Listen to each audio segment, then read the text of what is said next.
Eu quero introduzir assim com vocês. E viver a vida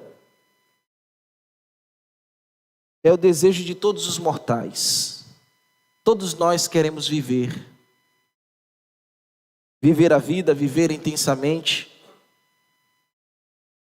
Nem sempre nós vivemos tudo o que nós queremos viver.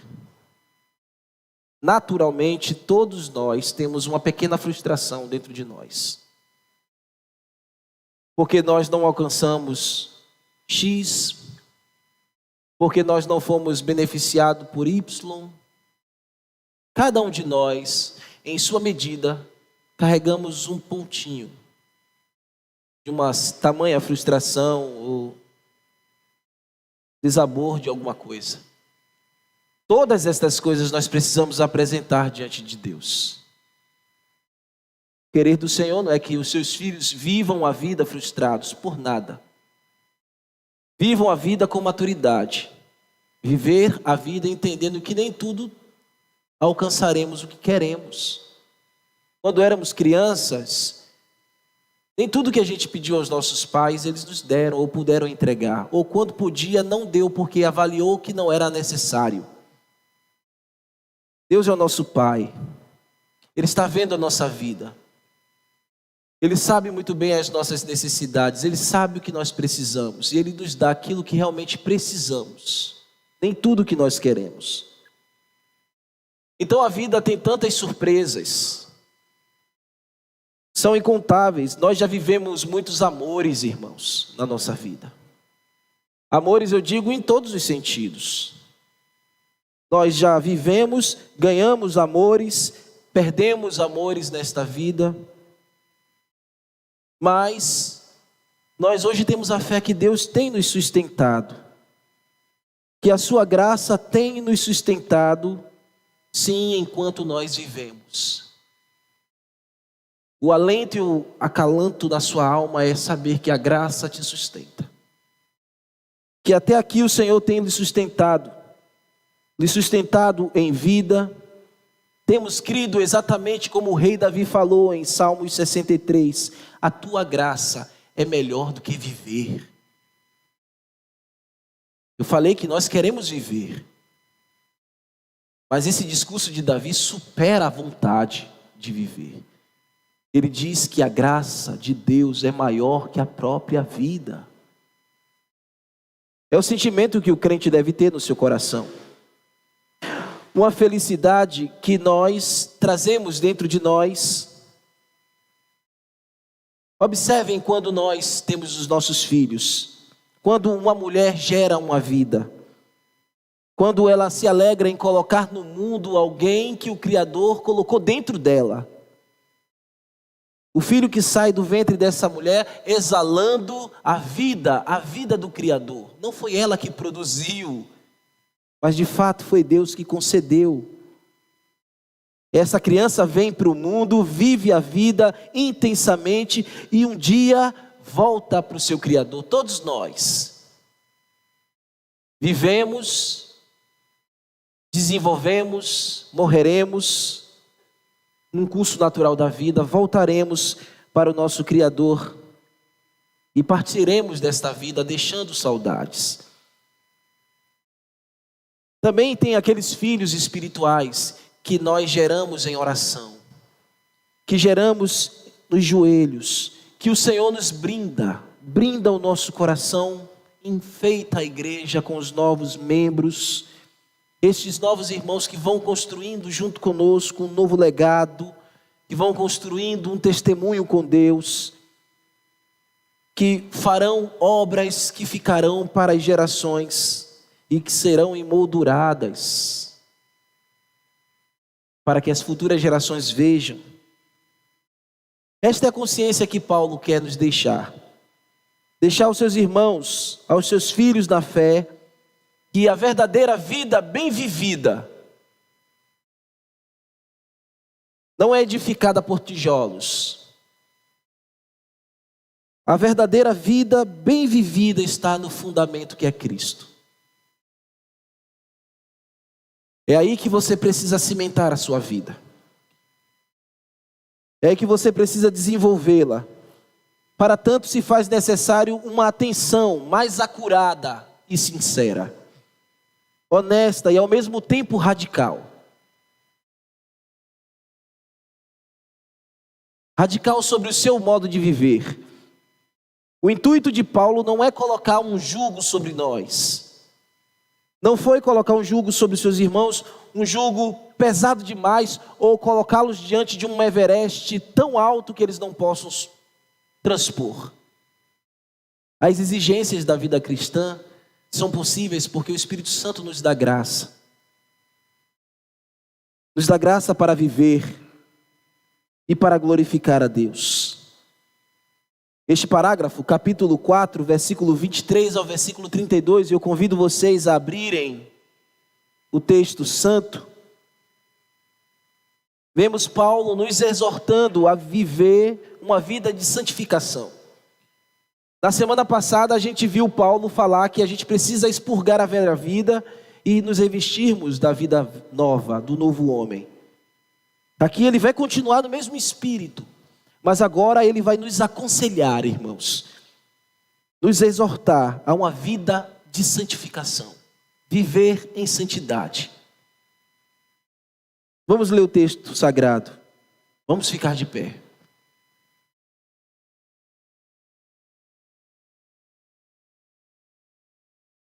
Efésios capítulo 4, versículo 25 ao versículo 32. Por isso, deixando a mentira, fale cada um a verdade com o seu próximo, porque somos membros uns dos outros. Irai-vos e não pequeis, não se ponha o sol sobre a vossa ira, nem deis lugar ao diabo. Aquele que furtava, não furte mais, antes trabalhe fazendo com as próprias mãos o que é bom, para que tenha com que acudir ao necessitado. Não saia da vossa boca nenhuma palavra torpe, e sim unicamente a que for boa para edificação, conforme a necessidade, e assim transmita a graça aos que ouvem. E não entristeçais ao Espírito Santo de Deus, no qual fostes selados para o dia da redenção. Longe de vós, toda amargura, e cólera, e ira, e gritaria, e blasfêmias, e bem assim toda malícia. Antes, sedes uns para com os outros benignos, compassivos, perdoando-vos uns aos outros, como também Deus em Cristo vos perdoou. Vamos orar. Bendito Deus, nós reconhecemos que temos sérias limitações e que muitas vezes estamos distante de tantas coisas que Paulo nos aconselha. Mas como Davi queremos orar, nos dar, Senhor, luz. Ilumina nosso coração, que a Tua palavra seja lâmpada para os nossos pés e luz para os nossos caminhos, para que vivamos uma vida de santidade. Fala com Teu povo, Senhor, e te peço. Não considere, Senhor, para a baixeza do Teu servo, que eu diminua e o Senhor se manifeste, para a glória de Cristo. Amém. Podeis assentar, amados. Meus irmãos, no verso 25, abre o parágrafo,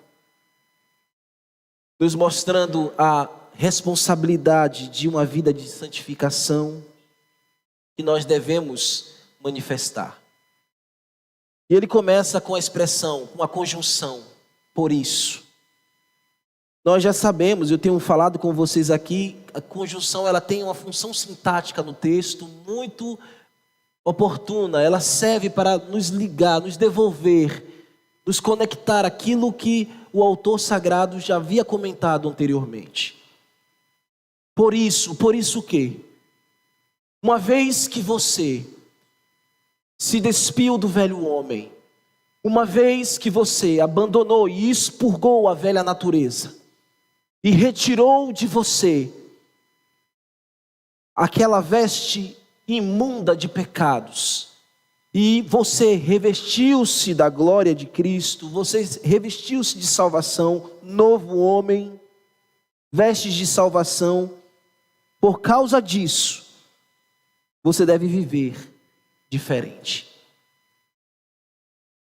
Paulo está dizendo aos seus filhos na fé, aos nossos irmãos, que uma vez despidos de toda impureza do pecado e revestido de uma nova vida, por isso, ou seja, em virtude disso, tão somente por causa disso, vocês devem tirar toda a mentira do meio de vós e falar toda a verdade. Veja o que o texto diz.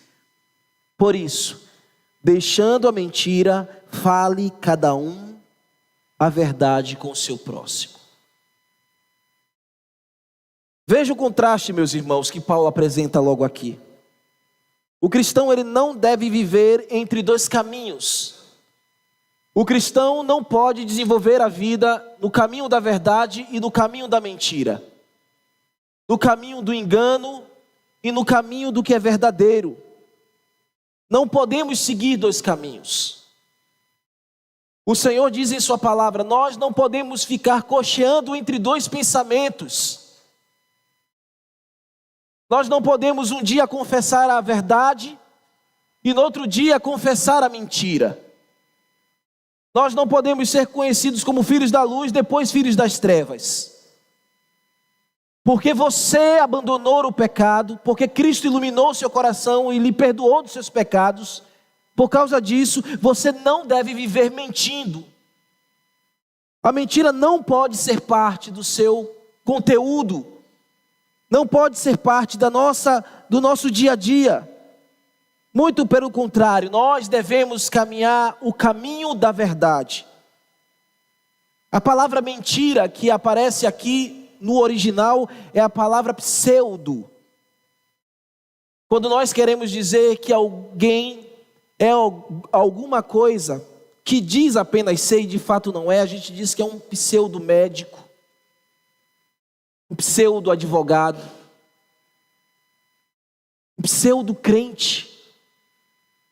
Paulo está dizendo aqui, o verdadeiro crente, ele anda na verdade, ele tem a verdade de Deus na sua boca e nos seus lábios, mas se ele se enrama pelo caminho da mentira, então ele é um pseudo crente. Não há verdadeira conversão se a mentira faz parte do seu cotidiano, se de tanto mentir, muitas vezes ele acredita na própria mentira.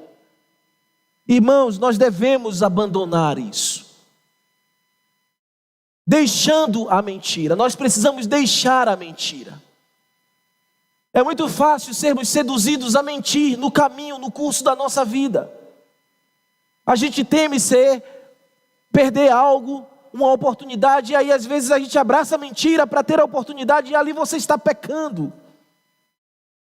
Fale a verdade, abandone a mentira, é o que o Paulo está dizendo aos seus irmãos. Sejam verdadeiros crentes. O verdadeiro crente anda na verdade de Deus. Ele não vive parecendo ser crente. Ele vive um crente de uma maneira autêntica. Avalie a sua vida. Veja se sua vida está debaixo da verdade de Deus. O verdadeiro crente não tem prazer em mentir. Paulo está dizendo que o crente não pode ser falso. O crente não pode ter uma vida de falsidade, de falsificação. Ele precisa ser autêntico. Uma vez que a sua vida é uma farsa, é um engano, não pense que ela vai permanecer ludibriando as pessoas a vida inteira. A vida cristã deve ser uma vida desligada de toda injustiça e conectada a toda a verdade. Presa a toda a verdade, ela deve ser compatível com a vida de retidão. Então, meu povo, Cristo disse que aquele que mente é filho do diabo. E às vezes nós nos esquecemos disso. Mentir é nos afiliarmos ao diabo, a demônios. O verdadeiro crente, ele não mente porque ele não é filho do diabo. Ele é filho de Deus, por isso ele anda na verdade. Ele anda na luz. Jesus, exortando e admoestando os fariseus, ele disse: vocês têm como pai o diabo, e jamais se firmou na verdade. A vida do crente se firma na verdade, e não na mentira. Falar a verdade para o crente muitas vezes vai ser perder neste mundo, mas ganhar em Deus. Falar a verdade para nós cristãos muitas vezes vai ser fechar portas de oportunidades, mas abrir portas de graça para nós.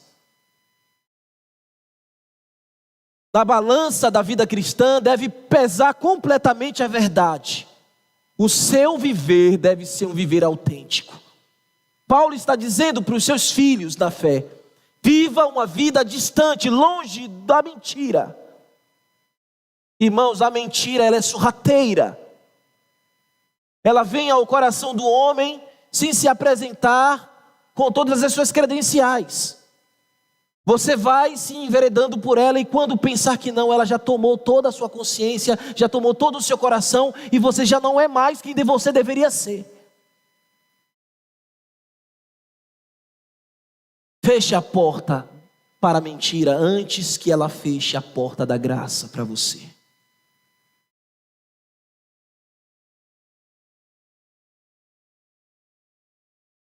Por isso Paulo fala, ele diz: fale a cada um a verdade ao seu próximo. Ou seja, não dissimule. Não leve uma vida dissimulada com o seu próximo. Aquilo que você é, você deve confessar. Não aparente ser aquilo que você não é de fato. Se há pecado na sua vida, confesse com o seu irmão. E orando ambos, Deus alcançará e ajudará. Não adianta levar uma vida de comunidade na fé, fingindo ser o que não é. Um dia eu vou pegar você, você vai me pegar. Um dia você vai passar na encruzilhada da minha vida e vai me ver quem de fato eu sou. Fale a verdade um com os outros, é que o Paulo está dizendo. Fale cada um a verdade ao seu próximo. O próximo aqui é o irmão na fé. O próximo aqui que Paulo está dizendo não é a mãe, não é o filho, é o irmão na fé. Falar a verdade, comunicar a verdade entre os irmãos na fé. Por quê?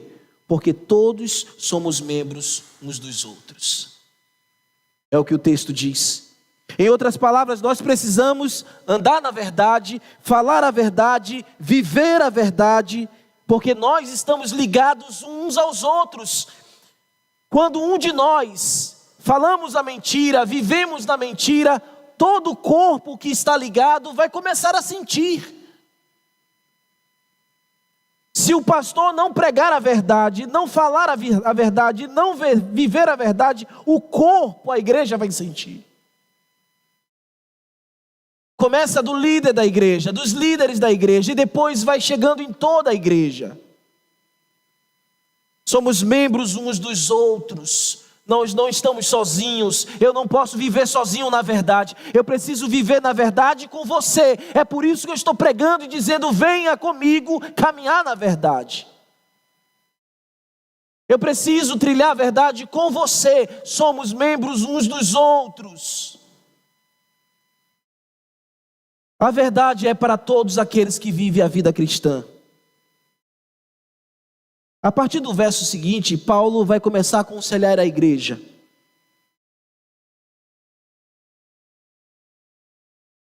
O primeiro conselho que ele vai dar é como nos mantermos dentro de um limite justo de uma ira santa. Isso é muito sério, irmãos.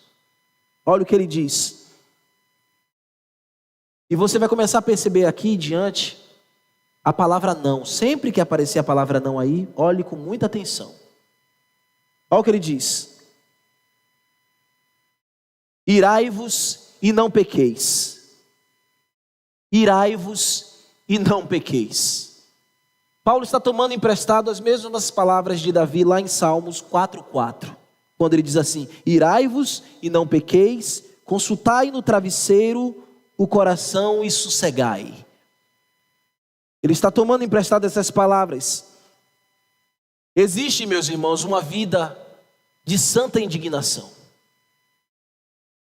Existe uma vida de santa indignação, mas esta vida de santa indignação não pode de jeito nenhum nos levar a pecar. Eu vou explicar melhor isso aqui para vocês. A palavra não que aparece aí é um fragmento grego. No grego existem 3 formas de dizer não. E Paulo escolheu a forma mais enfática para dizer não. Toda vez que o não aparece aqui, é nessa forma mais enfática. É como se a gente estivesse dizendo assim, ó, não tem jeito. Não há possibilidade. Não há como acontecer, não pode acontecer. Como se Paulo estivesse dizendo isso, pegando os irmãos pelo colarinho e dizendo, não faça isso. No nosso português é como dizer assim, não tem jeito, não há possibilidade. A santa indignação, por exemplo, é não compactuar com o que é profano e o que é pecado. A santa indignação é não aceitar trazer para dentro de si aquilo que a palavra de Deus proíbe. Isso é santa indignação. Por isso Paulo diz, irai-vos e não pequeis. O crente santo, o crente que vive a santificação, ele olha para o mundo perverso e ele se indigna com isso. Ele não aceita isso. Ele diz, não posso compactuar com essas ideias. Eu não posso trazer para dentro de mim aquilo que a palavra de Deus proíbe. Então há uma santa indignação. É como que aquele crente tivesse dentro dele um limite, um limitador que impede ele de transpor, de ultrapassar as fronteiras que Deus coloca para a nossa proteção. Você pode se irar, mas não deve pecar. Você deve se indignar com o pecado. Você não deve aceitar as coisas que são incorretas. Você não deve aceitar a mentira. Você não deve aceitar o engano. Você deve se indignar com isso. Mas a sua indignação não pode te levar a pecar. E aí é o fio muito fino. O verdadeiro cristão, ele pode se indignar. Ele se defronta com muitas situações na sua vida, mas ele entende que toda essa depravação que ele vê no mundo, tudo isso que ele vê, que coloca os homens distante de Deus, não pode levar seu coração a desejar ou pecar sobre estas coisas. No fim, todas as coisas, Deus pelo seu decreto e pela sua soberania, glorificará o seu nome em tudo. E uma coisa que pode te ajudar, meu irmão, a no momento da sua indignação santa não pecar, é entender a providência de Deus. Deus em sua providência já decretou todas as coisas, já determinou todas as coisas, e isso você deve descansar. Você vai ficar indignado, mas você vai frear quando você enxergar a soberania de Deus, a providência de Deus. Aí você não passa o limite. Paulo está dizendo aos seus irmãos, uma vez que você se indignar, de maneira alguma peque. Mas se você falhar, se acontecer que você passar o limite, então não se ponha o sol sobre a vossa ira, é o que o texto diz. Ou seja, não permita que a ira se prolongue. Não permita que o seu coração carregue a ira e se prolongue e passe os limites, e aí você comece a entrar por um caminho diferente e estranho. Paulo está dizendo isso aos seus irmãos. Este não que aparece aqui, não se ponha o sol sobre a vossa ira, é novamente Paulo dizendo, de maneira alguma permita que a ira se prolongue no seu coração. Paulo está admoestando os nossos irmãos sobre isso. Não prolongue os limites que Deus colocou. Não caminhe para mais longe daquilo que Deus determinou. Irmãos, o cristão ele pode cultivar sentimentos iracundos no seu coração. Pode acontecer isso, ele cultivar por causa de prolongar a ira, sentimentos de ira ficar no seu coração, sentimentos iracundos ficarem no seu coração, e aí o que vai desencadear? Uma vida amarga. A amargura vai se instalar no seu coração. Por isso você não pode provocar a ira prolongada, não. Seu coração ficará amargo, azedo, indesejável.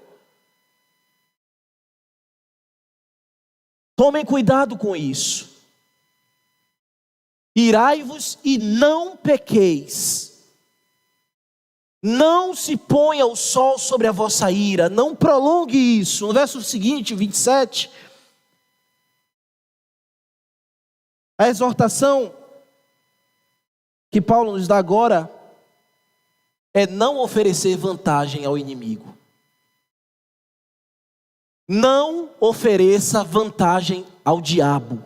Olha o que ele diz: nem deis lugar ao diabo. A palavra lugar aqui, utilizado por Paulo, significa habitação. Não dê habitação ao diabo. Residência ou local de depósito habitual, ou seja, não permita que a sua vida seja um local onde o diabo, um point dos inimigos da sua alma. Não dê vantagem ao diabo, não permita que a sua vida seja um residencial para demônios. Muitos crentes dão vantagens aos inimigos de suas almas. Muitos cristãos, infelizmente, dão vantagens ao diabo, e Paulo está dizendo: não faça isso. O autor sagrado está dizendo: nem sequer o seu coração sirva de local para que o adversário venha maquinar seus sórdidos pensamentos. Paulo está dizendo: não deixe o seu coração um lugar aberto para Satanás fazer a sua obra ou o que ele quiser. Não dê vantagem ao diabo. No verso 28, um outro conselho Paulo vai dar à igreja. E consiste em: não defraude, seja honesto e cuide de quem precisa. Não defraude, seja honesto e cuide de quem precisa. Olha o que o texto diz, veja aí verso 28. Aquele que furtava, não furte mais. Antes trabalhe fazendo com as próprias mãos o que é bom, para que tenha com o que acudir ao necessitado. Eu vou ler aqui na NVT para você ver como os tradutores da NVT capturou mais claramente isso aqui que Paulo está falando. E você leu comigo na ARA. Eu vou ler na NVT. Olha o que ele diz: quem é ladrão, pare de roubar. Lá tá, quem furtava, está mais carinhoso, né? Os tradutores aqui foram mais enfáticos. Quem é ladrão, pare de roubar. O crente não pode ser um ladrão. Não pode possuir o hábito de roubar.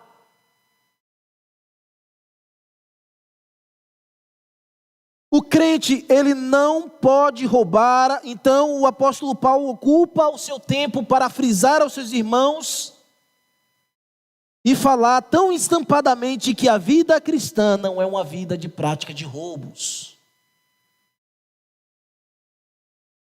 Não pode ceder à tentação.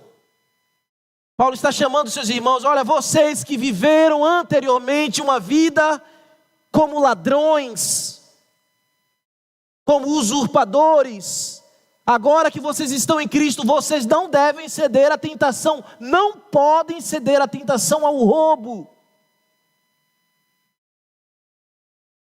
Sabemos que o cristão não pode possuir aquilo que não lhe pertence.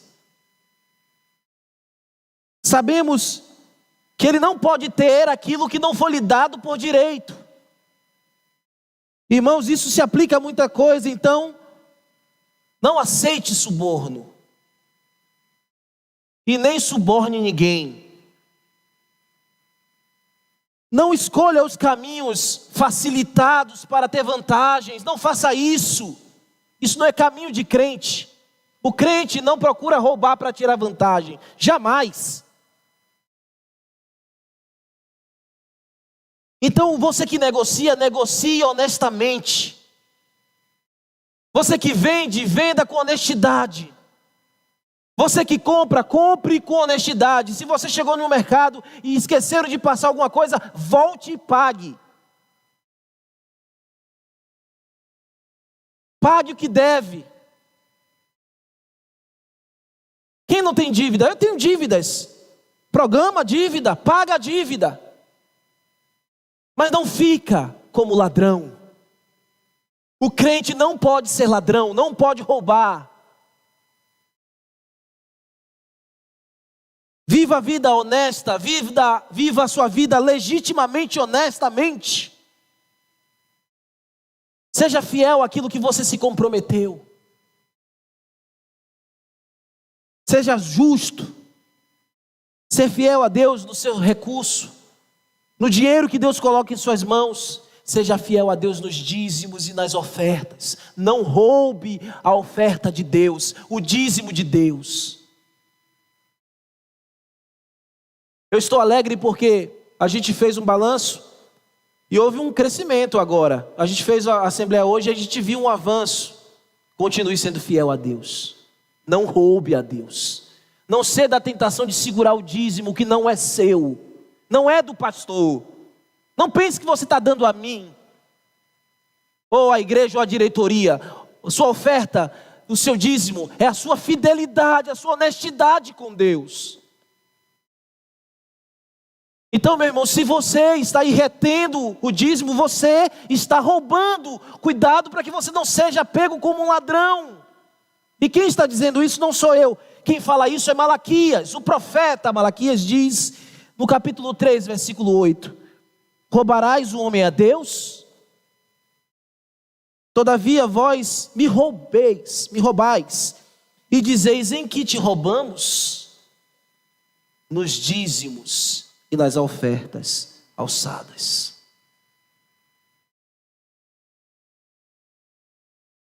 Então aqui no texto de Efésios, ele está falando francamente: não seja um ladrão. Em vez disso, olha o que ele diz: em vez disso, use as mãos para trabalhar com empenho e honestidade, e assim ajude generosamente aos necessitados. Em outras palavras, o homem santo de Deus, ele trabalha, ele desenvolve as suas habilidades. O homem santo, de maneira santa, ele vive uma vida no trabalho ilibado. Porque ele sabe que o trabalho que Deus lhe deu é para o bem da sua casa, da sua família, é para o bem da igreja e é para o bem dos necessitados. É para aqueles que não têm condições. Você precisa aprender a separar uma parte do recurso que Deus te dá para ajudar pessoas carentes. Isso é santificar as finanças. Isso é viver de uma maneira que agrada a Deus. Também você não pode fazer uma parte e negar a outra. Viver a vida cristã é uma vida de equilíbrio, meu irmão.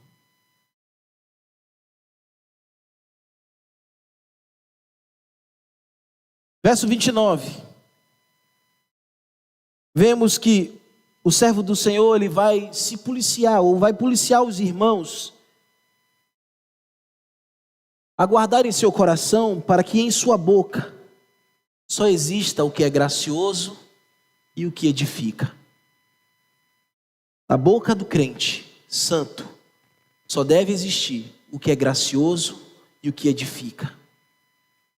Aí ele diz, não, novamente, irmãos, um não enfático. Não é por um acaso. Deus se revelou através do Novo Testamento na língua grega, não foi por um acaso. Não para a gente aqui é qualquer não, mas o não no grego aqui é um não, não. Não tem jeito, não faça isso. Olha o que Paulo está dizendo. Não saia da vossa boca nenhuma palavra torpe. Irmãos, a Bíblia diz que a boca fala daquilo que o coração está cheio. Não é isso, meus irmãos? A boca fala daquilo que o coração está cheio. Então, se no coração, no seu interior estiver cheio de malignidade, na sua boca só vai existir isso. Você não consegue manter um discurso que edifica. Você não consegue manter um discurso gracioso, porque no seu coração o que habita lá não é graça, não é edificação. Então precisa se rever isso. O crente é conhecido pelo que ele diz, pelo que ele fala.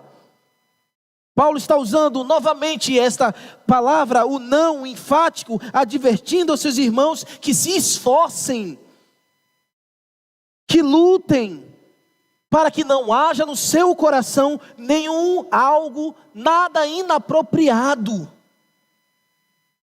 Não haja no seu coração e não suba aos seus lábios nada que não edifique. Palavra torpe significa conversa imunda. Palavra torpe significa lábios indecentes. É aquela piadinha que o crente não pode contar. É aquela conversa que o crente não pode ter. Vigie a forma das suas conversas. Cuide daquilo que você está dialogando. Crentes que se juntam em rodas para conversar coisas inapropriadas, não faça isso. Paulo está usando um não para advertir e dizer, não cabe a uma vida de um crente que busca a santidade ter estas coisas no seu âmago.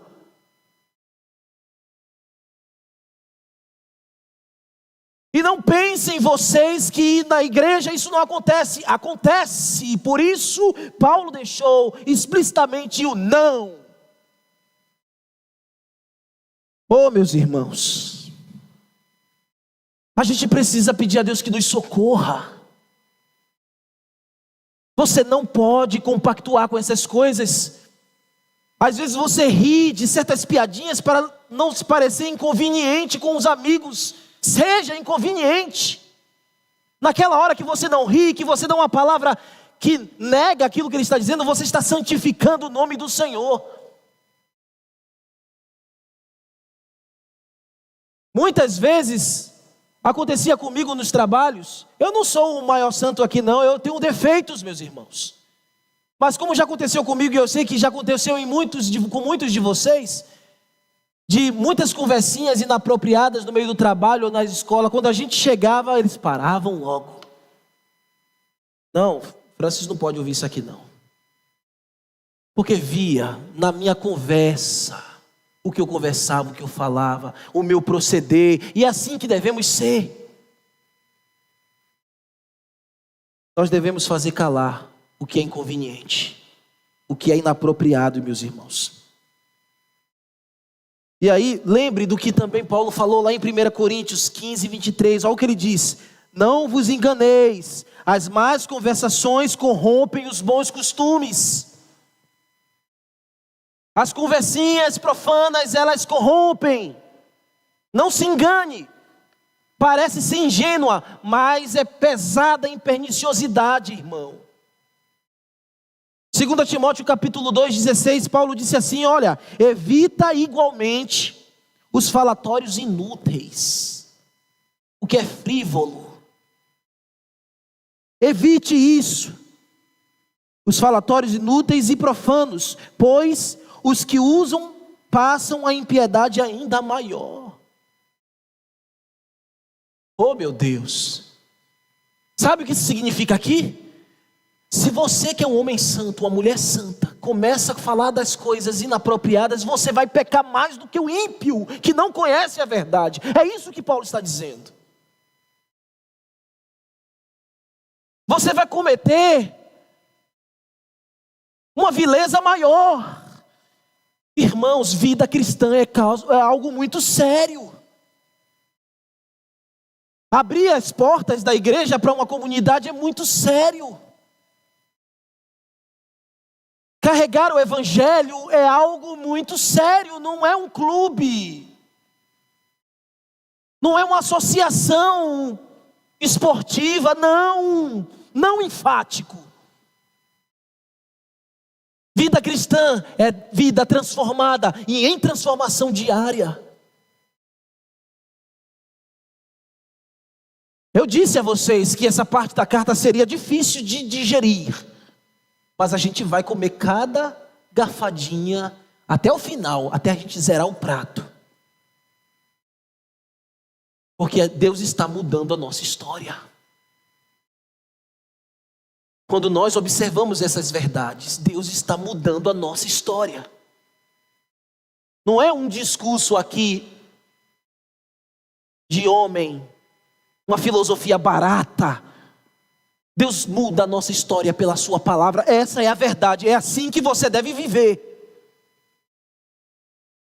Se a sua vida não está alinhada aqui nesta pauta, então, meu irmão, se alinhe hoje, agora. Você precisa plumar a sua vida. Você não pode retroceder da fé. Não pode. A fé exige estas coisas. Viver uma vida brilhando no mundo de trevas deve viver assim. Não é um jugo que Paulo está colocando nos nossos ombros. Não é um Everest, como eu falei. É o nosso desafio da fé que nós recebemos e o Senhor nos sustenta.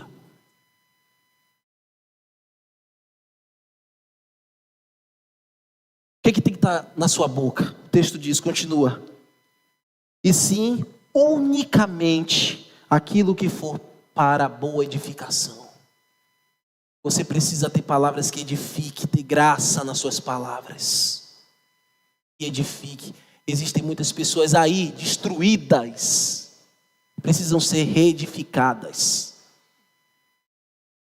Palavras que constroem, que promovem o crescimento de outras pessoas. Aonde? Na sabedoria cristã, na vida piedosa, meus irmãos, na fidelidade e na santidade de Deus.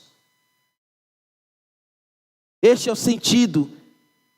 E Paulo começa a dizer, continua falando, conforme a necessidade. As suas palavras terão a edificação conforme a necessidade. E assim transmita graça aos que ouvem. Ou seja, ela vai ser cirúrgica. As suas palavras vão ser precisas, cirúrgicas. Vai atender a necessidade específica de pessoas específicas. Vai chegar ao coração necessitado com um peso, um alento, uma vida. Aquilo que ele precisava ouvir. Eles não precisam rir de mais uma piadinha, não. Eles precisam chorar os seus pecados. E somente o Evangelho mostra isso para eles.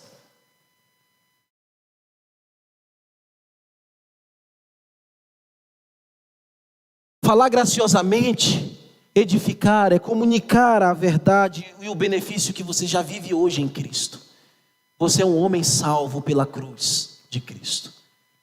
Comunique isso. E agora no versículo 30. Paulo diz que aos seus irmãos, e Paulo está olhando para eles e dizendo, vocês são verdadeiros crentes, por isso que eu estou dizendo isso para vocês. Ele diz que o verdadeiro cristão, ele luta para não ferir a santidade do Espírito. Olha o que o texto diz. E não entristeçais o Espírito de Deus, do qual fostes selados para o dia da redenção. Ó, o não de novo. Depois você vai chegar em casa e vai grifar esse não aí que aparece repetidamente. Não faça isso. Não entristeça o Espírito Santo. Como é que entristece o Espírito Santo? Vivendo uma vida de pecado. vivendo a vida distante de tudo que a gente está falando. Porque você foi separado por Deus e agora o Espírito Santo habita em você, a própria pessoa de Deus, o Espírito Santo de Deus está agindo em você e formando a imagem de Cristo em você, amém? Ele está fazendo isso em você, transformando a sua vida até o dia da sua redenção. Até o dia em que você se livrará deste corpo penso ao pecado, que se inclina ao mal, que deseja práticas perniciosas. Vai chegar o dia que você vai se livrar disso, que Ele te libertará disso, me libertará disso. Mas até lá, você não deve entristecer o Espírito Santo. Até lá é sua responsabilidade como crente. Até lá você deve permanecer fiel, até lá você deve buscar a santidade, até que o seu corpo seja transformado, até que não haja mais nenhuma possibilidade de você pecar. Os dois últimos versos, 31 e 32, Paulo vai encerrar esse parágrafo, relembrando aos nossos amados irmãos, lá no primeiro século, que se aplica a nós hoje, que eles precisam se afastarem de várias práticas e desenvolverem vida de santidade. Ele diz assim: longe de vós,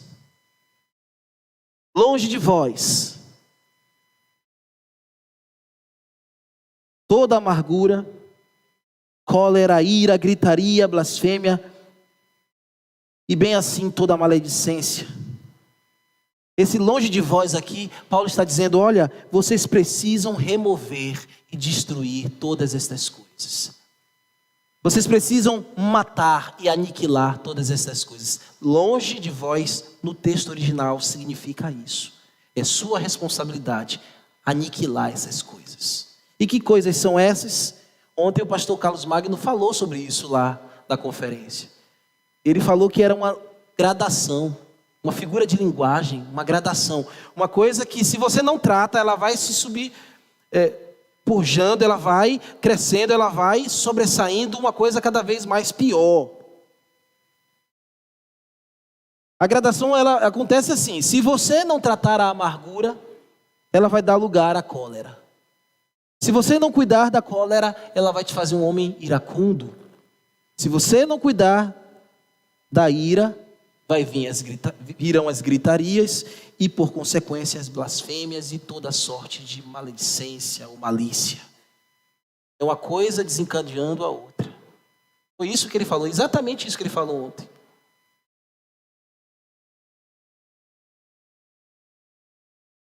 E no verso 32 ele diz assim: antes, sedes uns para com os outros, benignos, compassivos, perdoando-vos uns aos outros, como Deus também vos perdoou em Cristo Jesus.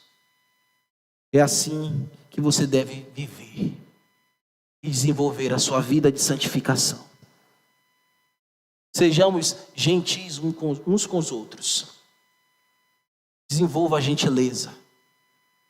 Depressa. Seja bondoso um com o outro. Sempre pronto para perdoar uns aos outros. O perdão é a marca de um crente maduro. O crente que não sabe perdoar mostra que ele ainda é um bebezinho na fé. Então você precisa desenvolver isso, perdoar. Ele fala, assim como Cristo, como Deus nos perdoou em Cristo Jesus. Deus exigiu alguma coisa para te perdoar? Não. Ele ofereceu o Filho. Não exija nada de ninguém. Perdoe. Faça isso. Meus irmãos, nós concluímos aqui o capítulo 4. Na semana que vem a gente vai entrar no capítulo 5, que é um capítulo também bem pesado. Então vamos lá, tá bom? A gente vai ver coisa de pai, coisa de mãe, coisa de marido, coisa de mulher. Não vai ser fácil, mas vai ser bom. Tá bom? Que o Senhor nos abençoe. Vamos orar. Quero já convidar o Ministério de Louvor.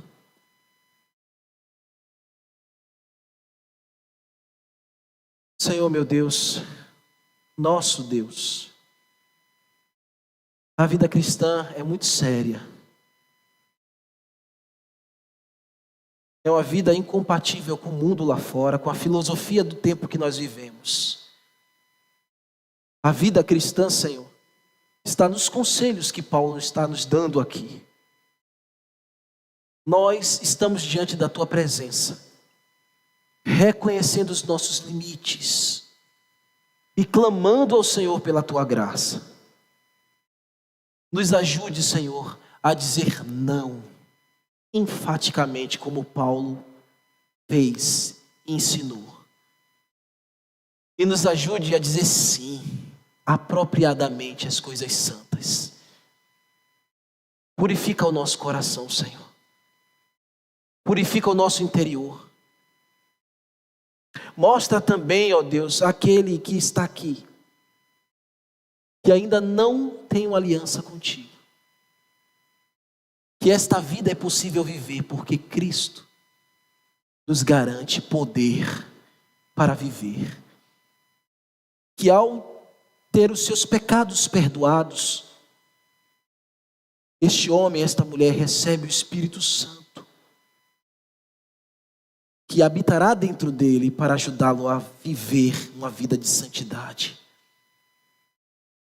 Encoraja-o, aquele que nos acompanha, que nos ouve, a confessar os seus pecados, a abandonar a vida de pecado e começar uma nova vida com Cristo. Continua fazendo a obra, Senhor, que o Senhor tem feito em nosso meio.